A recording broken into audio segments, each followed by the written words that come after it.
امریکہ کی پینٹاگن نے آج بڑی عجیب و غریب اور حیرت کر دینے والی انکشافات کیے ہیں۔ ان کا کہنا تھا کہ جیسے ہی ٹرمپ اور اس کے حامی پینٹاگن کے اوپر، امریکہ کی کانگریس کے اوپر اور دیگر مقامات کے اوپر قبضہ کرنے کی کوشش کر رہے تھے، ٹھیک ویسے ہی امریکہ کے سب سے بڑے دشمن امریکہ کے اوپر حملہ کرنے کی پلاننگ بھی بنا رہے تھے۔ اسی وجہ سے امریکہ کے میری لینڈ ایئر بیس سے E-4B نام کے فائٹر جیٹ میزائلوں سے لیس ہو کر اڑنے لگے تھے۔ معاملات اس قدر خراب ہو چکے تھے کہ پینٹاگن نے اپنے سارے کے سارے ہتھیار ایکٹیویٹ کر دیے تھے۔ جب امریکہ کی کانگریس کے اوپر ٹرمپ اور اس کے حامی دھاوا بول رہے تھے، جب امریکہ کے اندر تختہ پلٹنے کی کوششیں کی جا رہی تھی، جب امریکہ کے اندر امریکہ کی ہی فوج صدر ڈونلڈ ٹرمپ کو جیل میں بھیجنے کی کوشش کر رہی تھی یا پلان بنا رہی تھی، اسی وقت امریکہ کے اوپر بڑے بڑے حملے کرنے کا ایک منصوبہ بھی بنایا جا رہا تھا۔ کون کون سے ممالک امریکہ کے اندرونی معاملات سے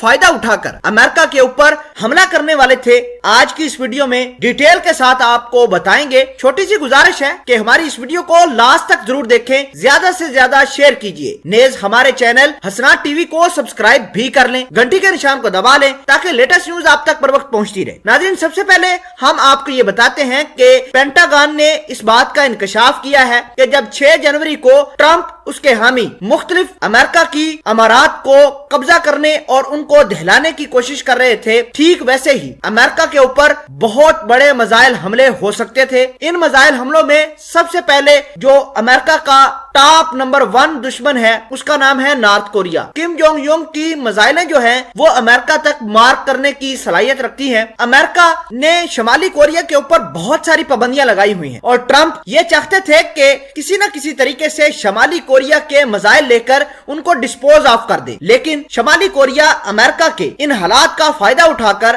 امریکہ کے اوپر ہی اٹیک کرنے والا تھا۔ آپ کو یہ بتا دیں کہ شمالی کوریا کے پاس اس طرح کے میزائل موجود ہیں جو امریکہ تک مار کر سکتے ہیں، بلکہ شمالی کوریا کے پاس ہائیڈروجن بم بھی موجود ہے۔ دوسرے نمبر پر پینٹاگن نے چائنا کا نام لیا ہے کہ چائنا کی ڈانگ فنگ میزائلیں امریکہ کے پینٹاگن کے اوپر، امریکہ کی کانگریس کے اوپر گرنے کے لیے تیار تھی۔ ناظرین، آپ کو یہ بتا دیں کہ امریکہ کے صدر ڈونلڈ ٹرمپ نے ٹریڈ وار کی صورت میں چائنا کو بہت زیادہ نقصان پہنچایا، لیکن یہ معاملات کم نہیں ہوں گے۔ بے شک ٹرمپ چلے گئے ہیں، جو بائیڈن آ گئے ہیں اور جو بائیڈن نے چائنا کو ٹکر دینے کے لیے پالیسی بنانا شروع کر دی ہے۔ ناظرین گرامی، اب تیسرے نمبر پر جو پینٹاگن کی لسٹ کے اندر امریکہ کا دشمن تھا وہ تھا ایران۔ بھلے ہی ایران کی میزائلیں امریکہ تک وار تو نہیں کر سکتی، لیکن مڈل ایسٹ کے اندر امریکہ کے 100 سے زیادہ ایئر بیسز ہیں۔ امریکہ انہی ایئر بیسز سے ایران اور پورے مڈل ایسٹ کو بڑے اچھے طریقے سے ٹیکل بھی کرتا ہے۔ اب حالات کچھ اس طرح کے بن گئے تھے کہ ایران امریکہ کی جنگی بیسز کو اڑا سکتا تھا، اور پینٹاگن نے بڑی ہی ایک رپورٹ ڈیٹیل بنائی ہے ایران کے بارے میں کہ ایران کس طرح